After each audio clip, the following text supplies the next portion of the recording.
Book the 3. Weena's Time. July 13th, 2025 feels like the turning of a quiet tide. Maybe the skies that day hold a strange stillness. The trees don't move unless she wills them.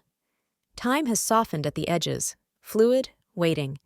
She could be standing on the threshold of something irreversible, a memory that's come back in pieces, or a choice that's been long delayed. A memory rekindled, July 13th, 2025. She stands in the garden she barely remembers planting, but the soil still knows the shape of her hands. The cassava leaves are taller now and tucked beneath them. A string-wrapped bundle, weather-stained cloth tied with a rusted pin. Inside, there's the ribbon from her first falling dream, and a recipe card written in someone else's hand. Lugo for the long rains, feed it to the silent ones first. She doesn't remember the handwriting, but her palms ache as if she once held a spoon too long. While someone watched from the hallway mirror, she closes her eyes. The air smells faintly of ginger and candle wax. And just for a moment, the time ants disappear. Like they're giving her space to decide what to remember next. That's the kind of memory that starts to hum like a lullaby you almost recall, but can't place who used to sing it. Let's say it was a story she once believed absolutely, that someone came back from the future for her.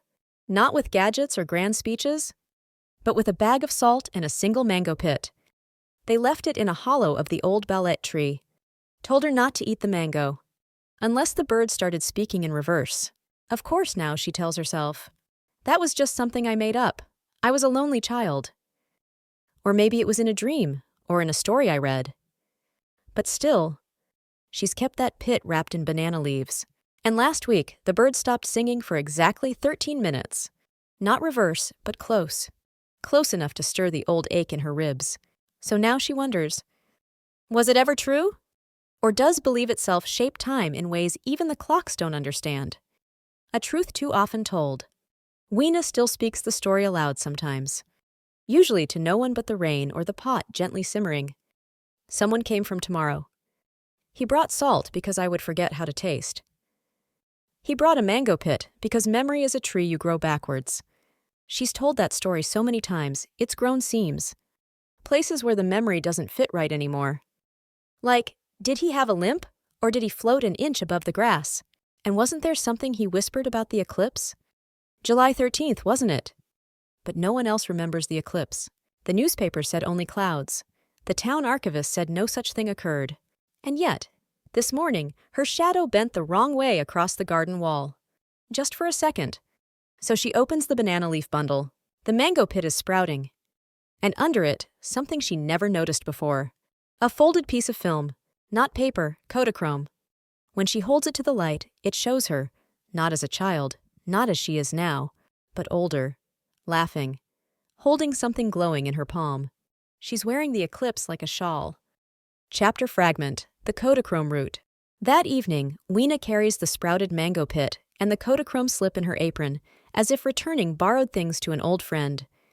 The sky is gray, but not the ordinary kind. It hums. Not thunder, but something behind it. Like a song someone's humming through clenched teeth. She walks to the ballet tree, whose trunk has shifted. It opens now, not like a door, but like a memory. Slow, unwilling, inevitable. Inside the hollow, she finds a pair of slippers, still damp but unworn. A pocket mirror etched with the numbers July 13th, 2025. A small mound of salt, perfectly preserved. And a voice, not a sound, but a presence that remembers her too. It says simply, "You buried the mango in 2005. You planted this memory. It's grown ripe." She doesn't recall doing it, but her hands shake the way they do when peeling garlic, when the skin knows something before the mind does.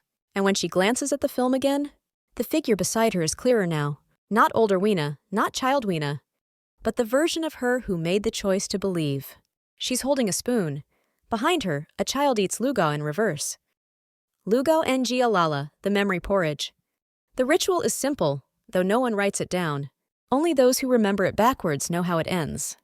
Weena lights 3 candles. One for what she forgot, one for what was never hers to remember, one for what remembers her. She stirs the lugo clockwise 3 times, then one counterclockwise, dropping in bits that don't belong in any recipe. A sliver of charcoal from the eclipse of 1995. Grated green mango peel, sour as old arguments. A sprig of sampaguita tied in a strand of hair she doesn't recall cutting. The pot hisses once, like breath held too long, and then silence. Everyone around her table eats in pairs, each sharing a single bowl, but the last bowl is for someone who hasn't arrived yet.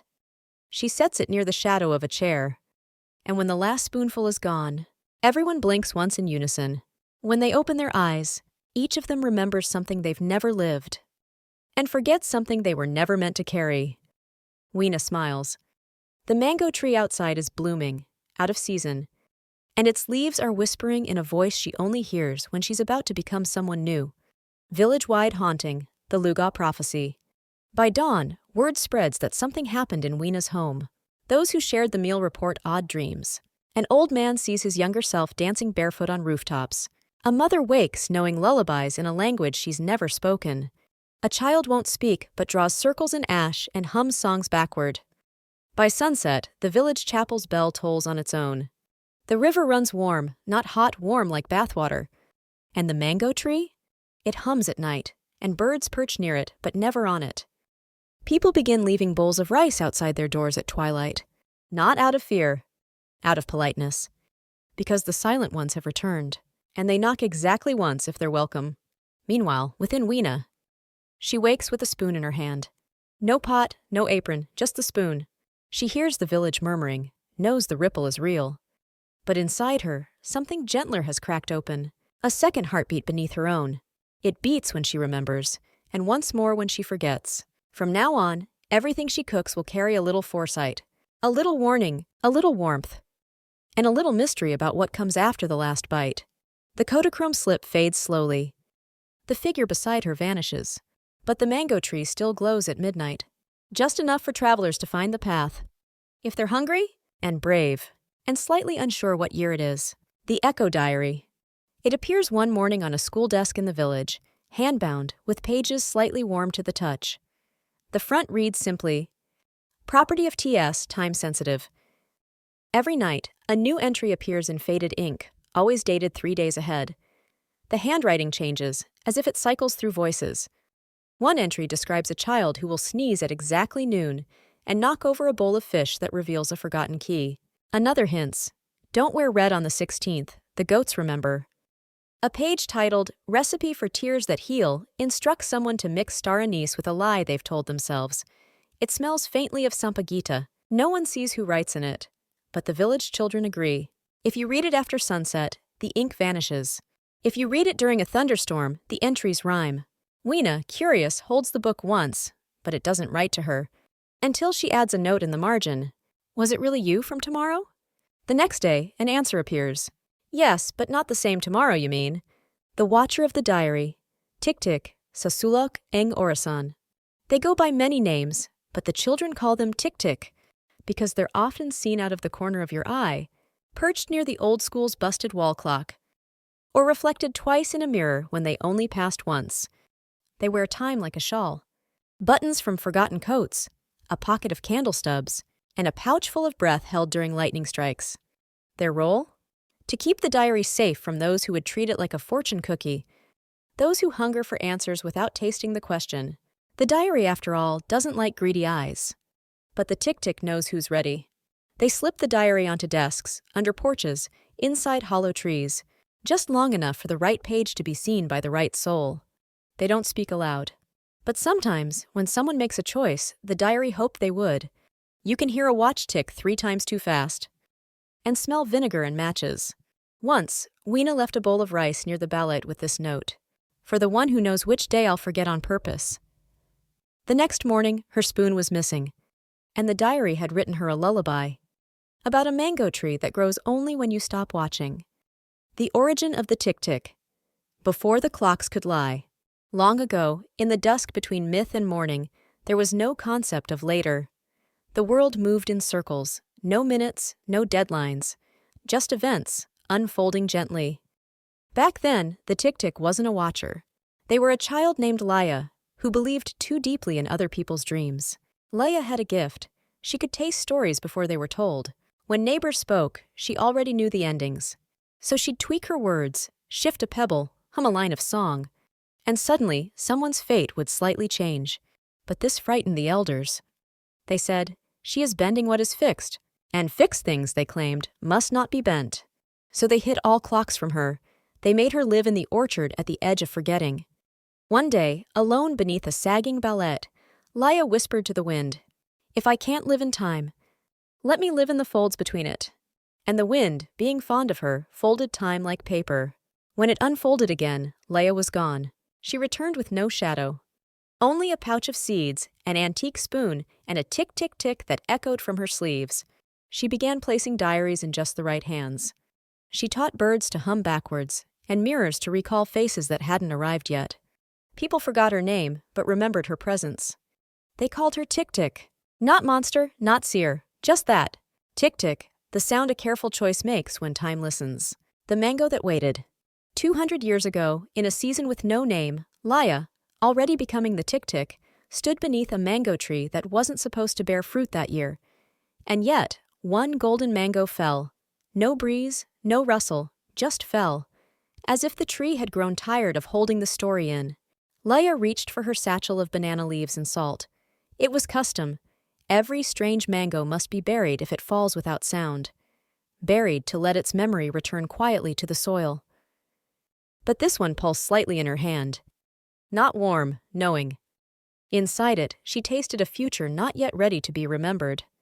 It held a prophecy for a child not yet born, in a town not yet mapped, whose first lie would save a life, but only if the lie ripened at the right time. So she did not bury it. Instead, she placed it in a woven basket of time thatch, a kind of fiber that forgets how old it is, and left it inside a hollow clock.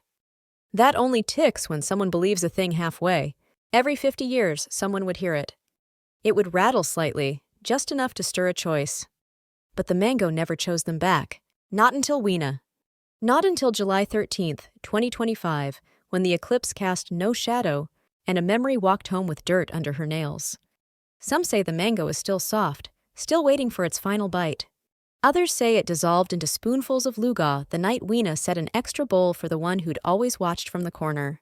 But the ballet remembers, and if you listen closely near midnight, you'll hear a mango drop without sound, and a pocket watch hiccup once, like it's nervous for the ending.